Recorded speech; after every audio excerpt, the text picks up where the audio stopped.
Sarah had always dreamed of living in a quiet neighborhood where she could enjoy the simple pleasures of life. After years of saving and planning, she finally found her perfect home. A cozy house with a spacious backyard nestled in a peaceful suburban community. The moment she stepped into the house, she felt a sense of belonging. It wasn't too big or too small, just right for her and her golden retriever, Max. Little did she know that this dream home would soon become the center of an unexpected and dramatic chapter in her life. The first few months were blissful. Sarah spent most of her time outdoors, transforming the backyard into her own personal paradise.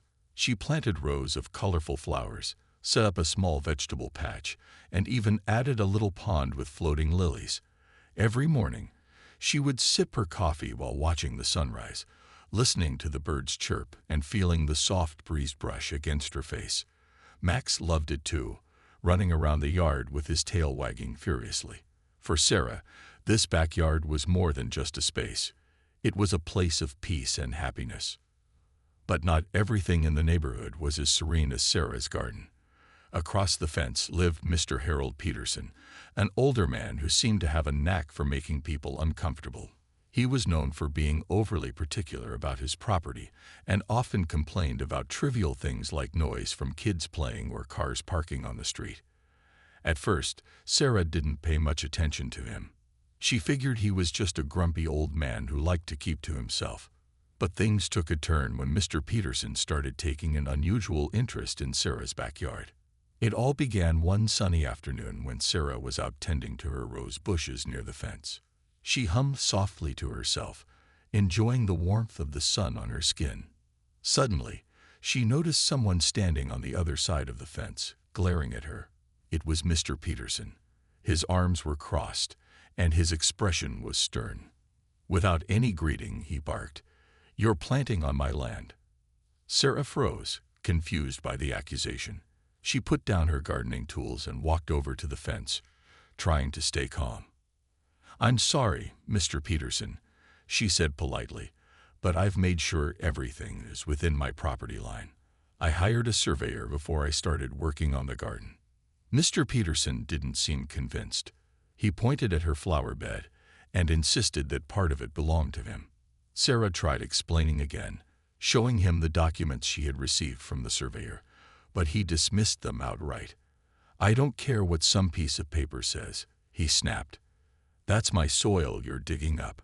Sarah felt a knot forming in her stomach. She couldn't understand why Mr. Peterson was so upset. Her garden was clearly on her side of the fence, and she had gone out of her way to avoid any disputes.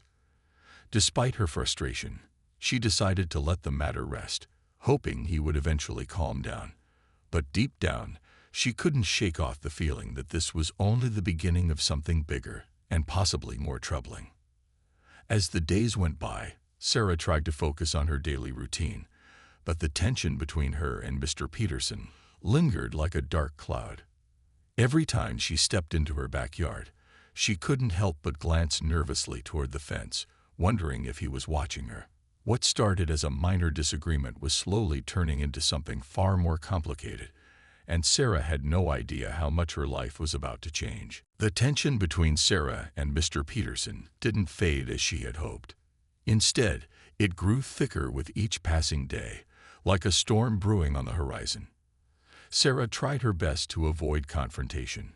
She kept to herself, focusing on her work and spending time in her garden when she thought Mr. Peterson wouldn't be around. But no matter how hard she tried to ignore him, his presence loomed over her like a shadow. One morning, as Sarah was watering her plants, she noticed something odd. A few of her prized roses near the fence had been trampled. The stems were bent, petals scattered on the ground, and the soil looked disturbed, as if someone had stomped on it deliberately. Her heart sank.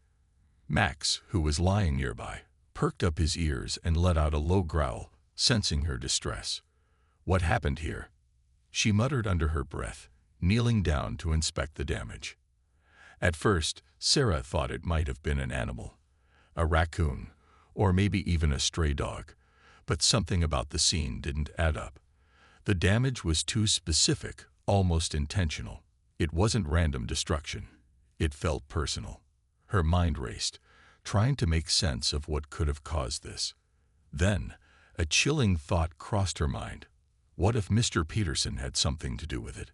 Determined to get answers, Sarah decided to review the security footage from the cameras she had installed around her property. She hadn't set them up for anything serious, just peace of mind in case of burglars or vandals. But now, she hoped they might reveal something useful. As she sat at her kitchen table, scrolling through hours of recordings, her stomach tightened with every second that passed. Finally, she found it. Late one night, just after midnight, there was Mr. Peterson. He was sneaking into her backyard, moving cautiously but purposefully toward her flower bed. In the dim light of the camera, she could see him bending down, inspecting the plants, and then stepping on them. His actions were deliberate, almost calculated. Sarah's hands trembled as she paused the video.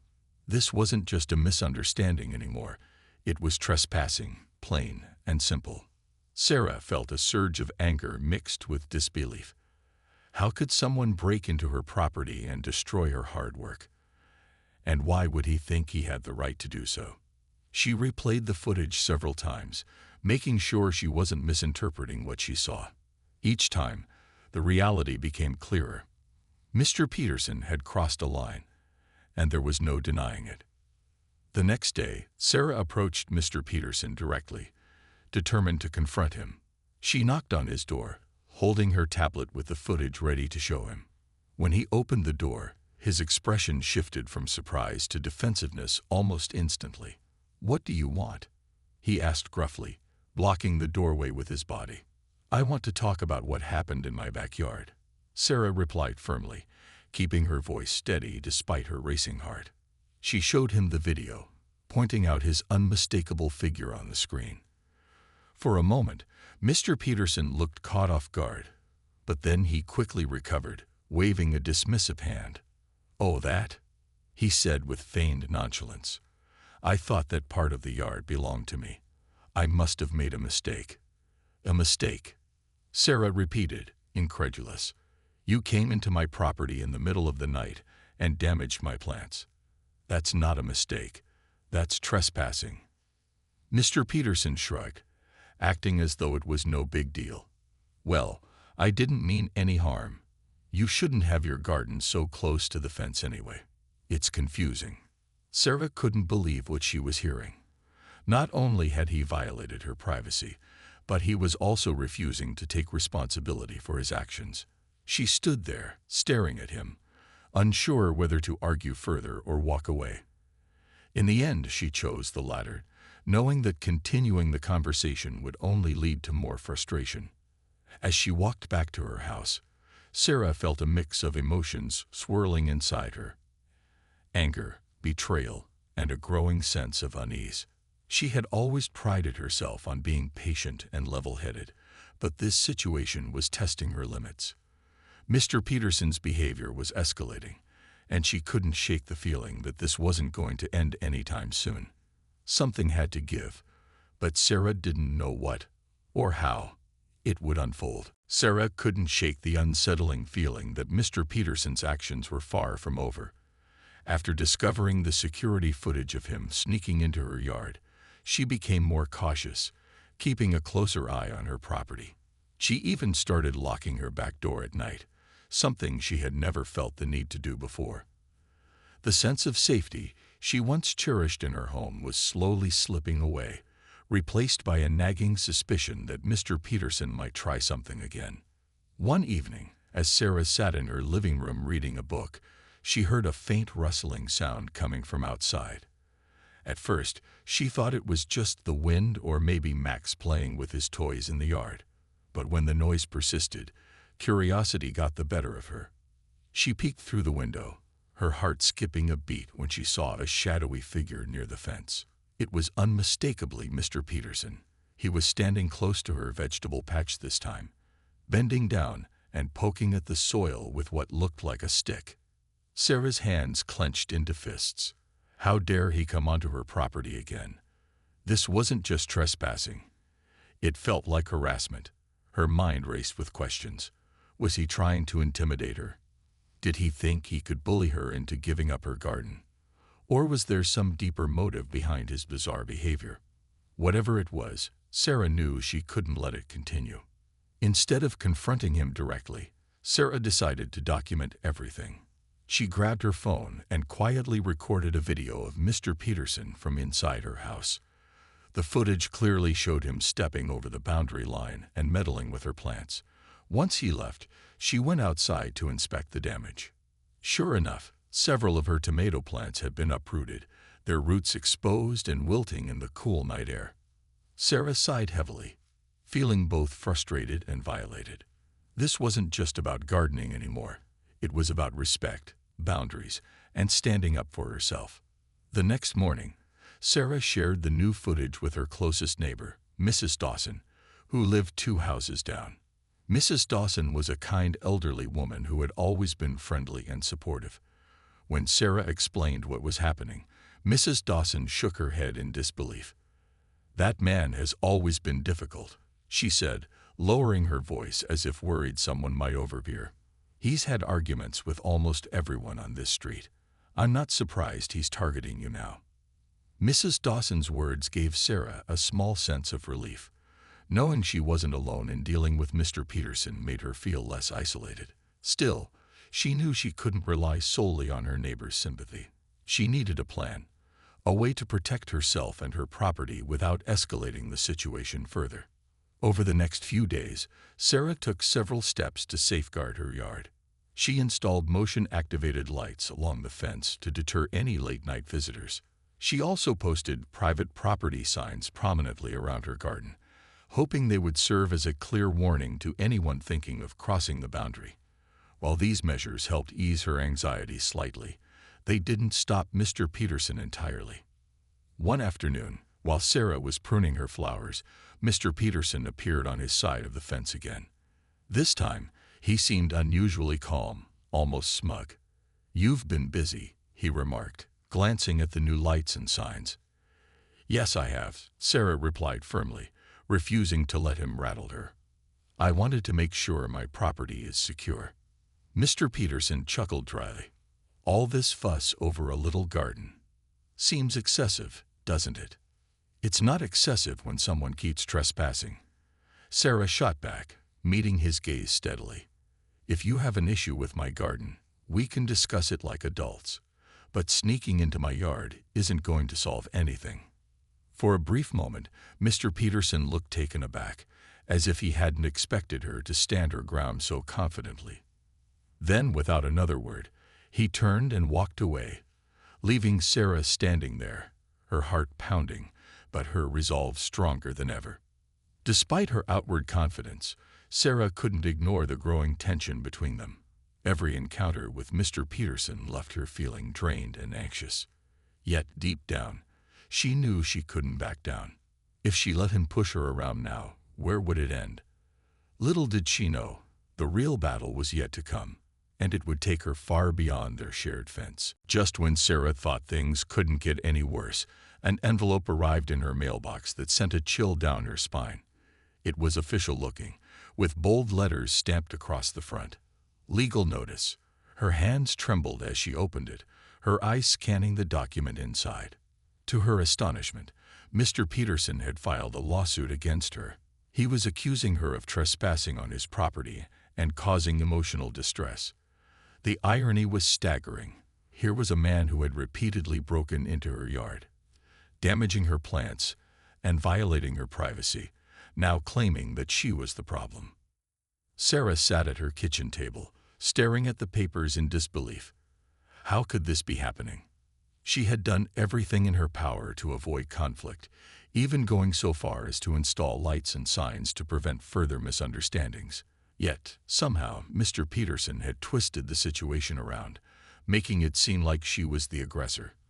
The accusations were absurd, but the weight of the legal battle ahead felt crushing. For the first time, Sarah questioned whether standing up for herself was worth all this trouble. Her initial shock quickly gave way to determination. She knew she couldn't let Mr. Peterson's lies go unchallenged. That evening, She called her best friend, Lisa, who worked as a paralegal in the city. After explaining the situation, Lisa urged Sarah to consult a lawyer immediately. "This isn't something you can handle alone," Lisa said firmly. "You need someone who knows how to fight these kinds of cases."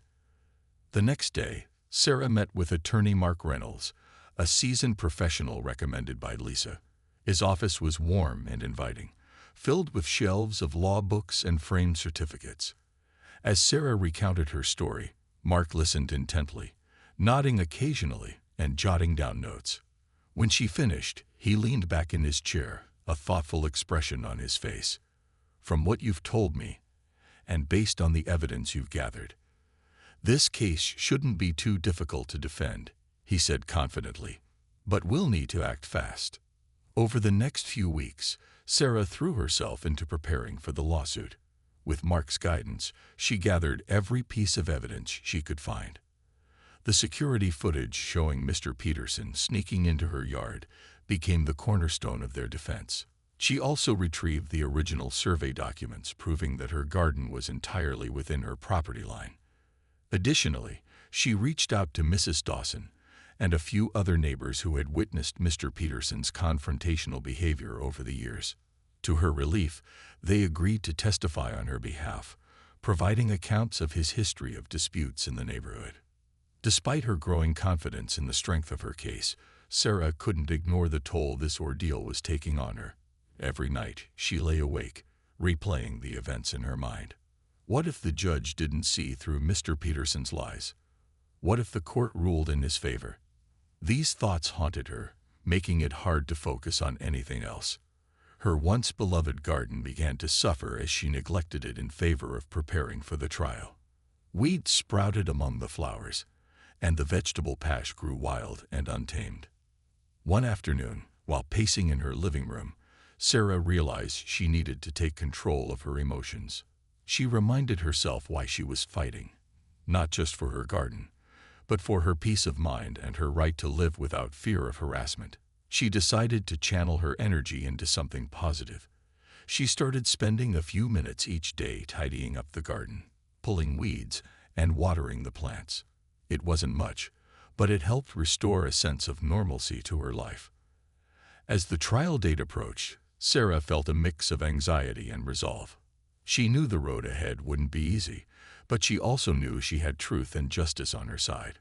One evening, as she sat on her porch watching the sunset, Max curled up at her feet, she allowed herself a moment of quiet reflection. No matter what happened in court, she had already proven one thing to herself. She was stronger than she had ever imagined. And that realization gave her the courage to face whatever came next. The day of the trial arrived, and Sarah woke up before dawn, her mind buzzing with a mix of nerves and determination. She had spent countless hours preparing for this moment, gathering evidence, rehearsing her testimony, and mentally steeling herself for whatever might happen in court. Still, as she stood in front of the mirror brushing her hair, she couldn't shake the feeling that this was unreal. How had a simple disagreement over a garden turned into a full-blown legal battle? When she arrived at the courthouse, Sarah felt small amidst the towering columns and bustling hallways. The air smelled faintly of polished wood and old paper, and the sound of hurried footsteps echoed around her. Mark Reynolds greeted her with a reassuring smile.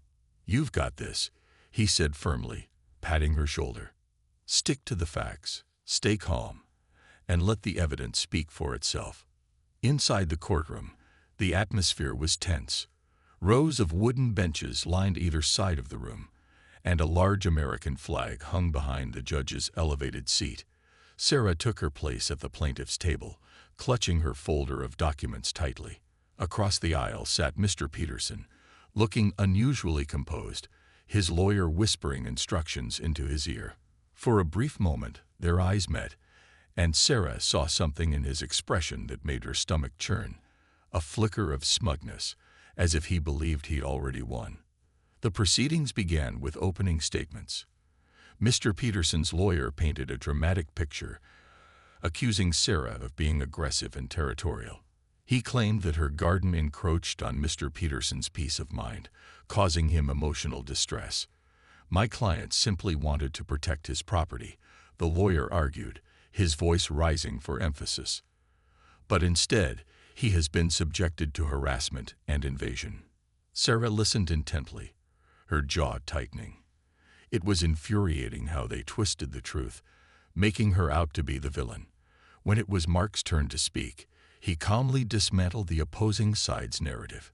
This case is not about emotions or abstract notions of distress, he said, his tone measured but firm. It is about clear facts, boundaries, property lines, and repeated illegal trespassing by the defendant. As the trial progressed, the focus shifted to the evidence. Mark presented the survey documents first, highlighting the precise measurements that proved Sarah's garden was entirely within her property. Then came the security footage. The courtroom fell silent as the video played on a projector screen, showing Mr. Peterson sneaking into Sarah's yard late at night, inspecting her plants, and deliberately damaging them. Gasps rippled through the audience, and even the judge leaned forward, studying the footage closely.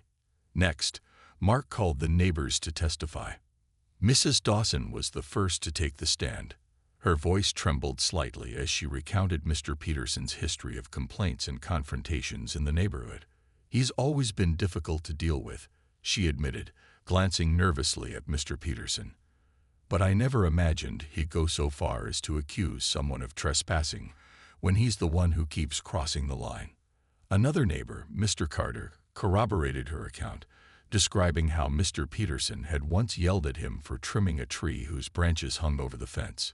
Each testimony added weight to Sarah's case, painting a clear picture of a man who refused to respect others' boundaries. When it was Sarah's turn to testify, she walked to the witness stand with steady steps, though her heart was pounding. Mark guided her through her story, allowing her to explain everything from the initial dispute to the discovery of the security footage. She spoke clearly and confidently, her voice unwavering despite the pressure. When Mr. Peterson's lawyer cross-examined her, trying to poke holes in her narrative, Sarah remained composed, answering each question with honesty and precision. By the end of the day, the courtroom felt heavy with anticipation. Both sides had presented their cases, and now it was up to the judge to decide. As Sarah packed up her belongings, she glanced at Mr. Peterson one last time. His earlier confidence seemed to have faded, replaced by a restless unease. For the first time since this ordeal began, Sarah allowed herself a small spark of hope. The truth was on her side, and she hoped the judge would see it too. The courtroom was eerily quiet as the judge prepared to deliver the verdict.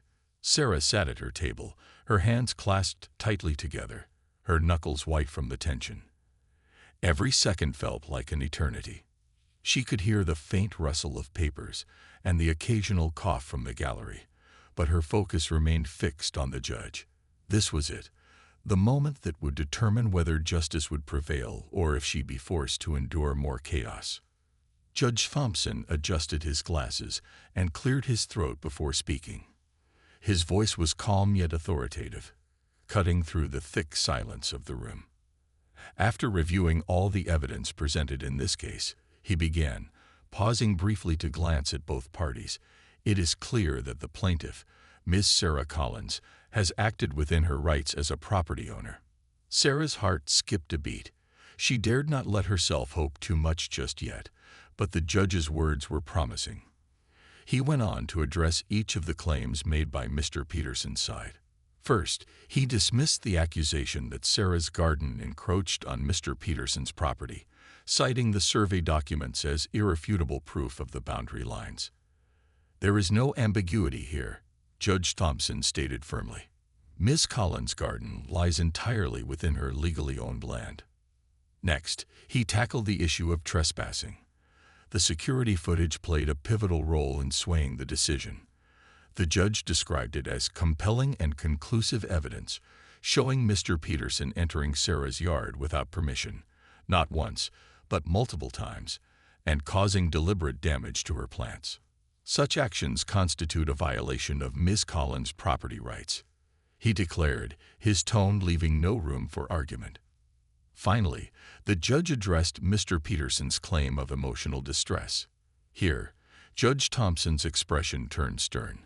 While we acknowledge that disagreements between neighbors can be frustrating, the court finds no credible basis for the defendant's allegations of harm caused by Ms. Collins. On the contrary, the evidence suggests that Mr. Peterson's behavior has been unreasonable and retaliatory. With those words, the verdict was announced. Sarah was found innocent of all charges. Moreover, the court ruled in her favor, ordering Mr. Peterson to pay $25,000 in damages for his repeated trespassing and harassment. A wave of relief washed over Sarah, so powerful that she had to grip the edge of the table to steady herself.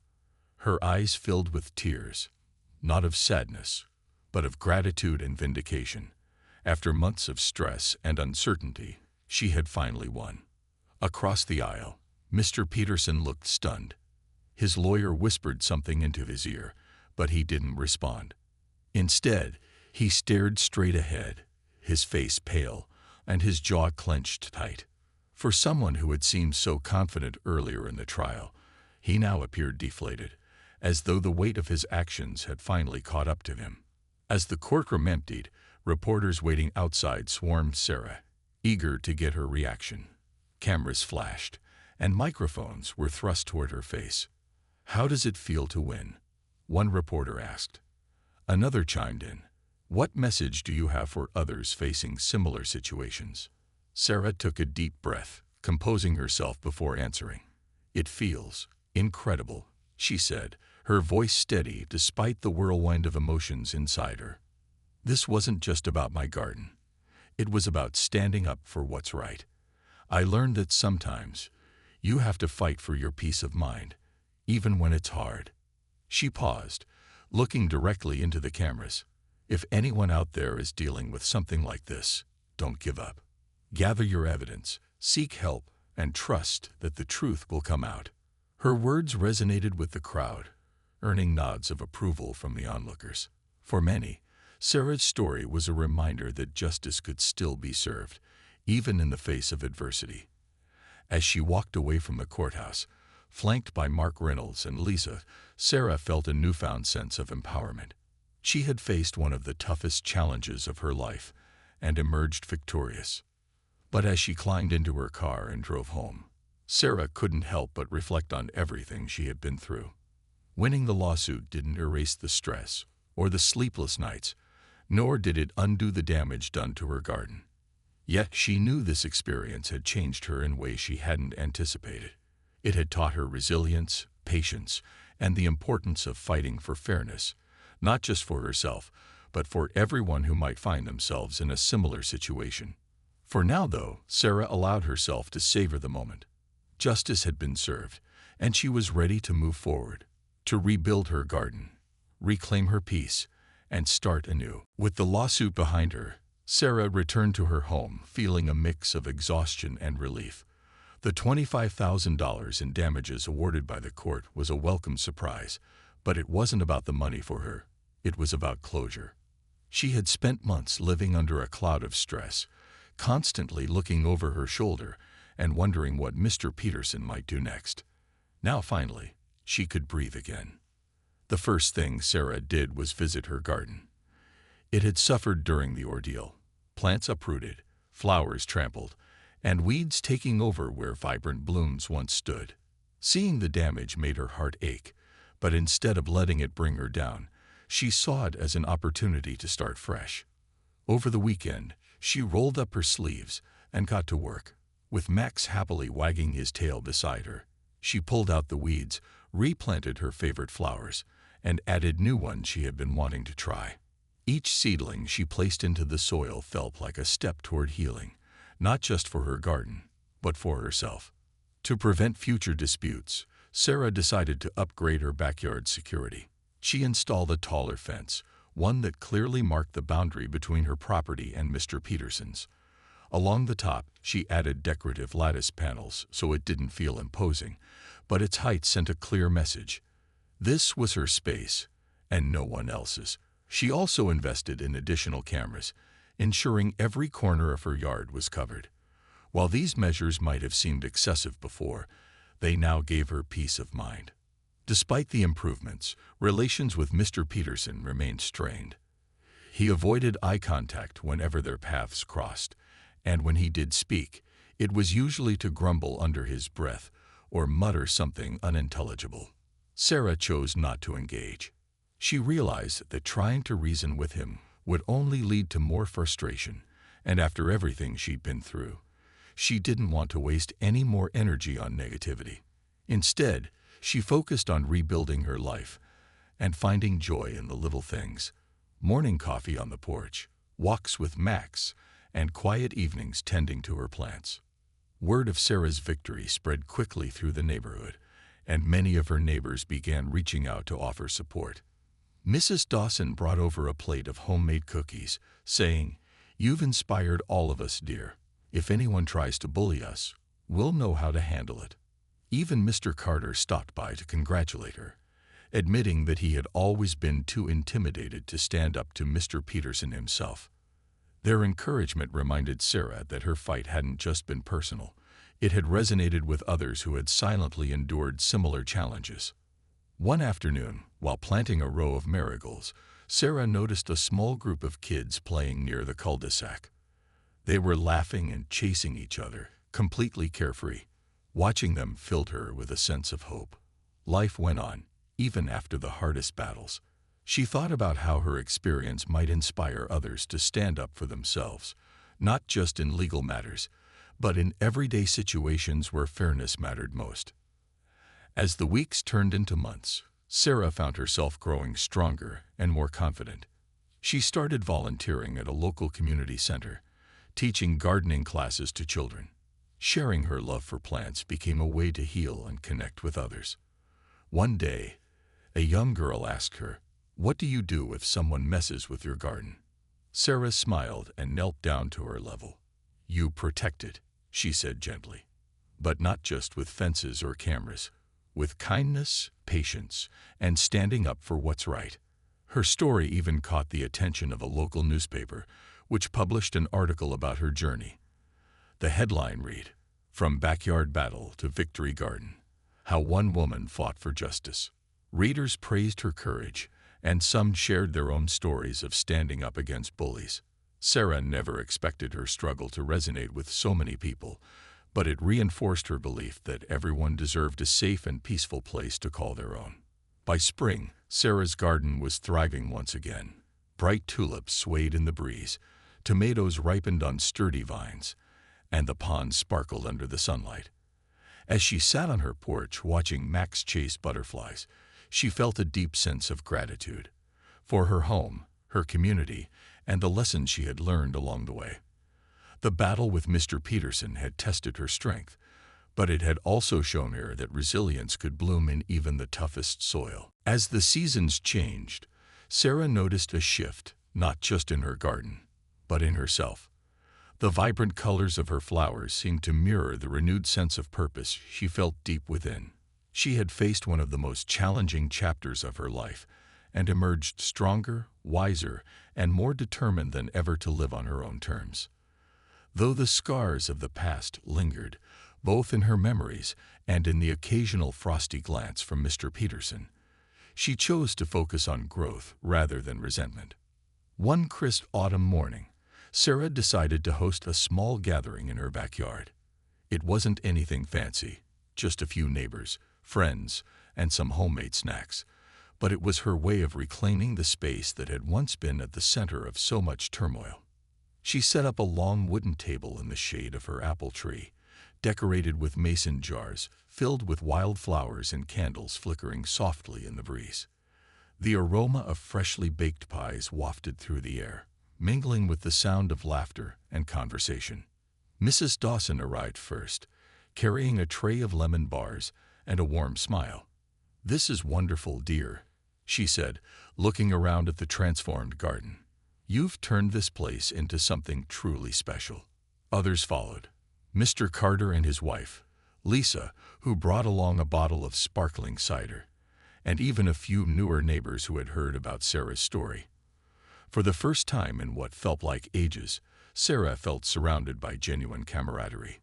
Her backyard, once a source of tension, had become a symbol of unity and resilience. During the gathering, someone asked Sarah if she harbored any lingering anger toward Mr. Peterson. She paused for a moment, considering the question carefully before answering.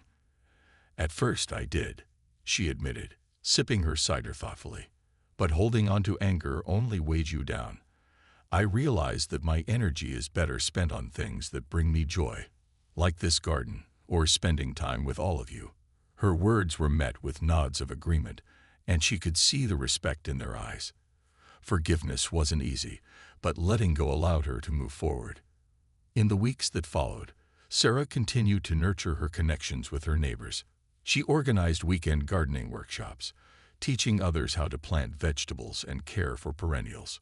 Slowly but surely, her efforts began to transform not just her yard, but the entire neighborhood.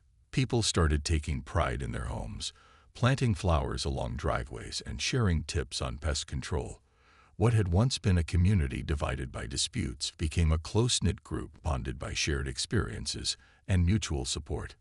Meanwhile, Mr. Peterson kept mostly to himself.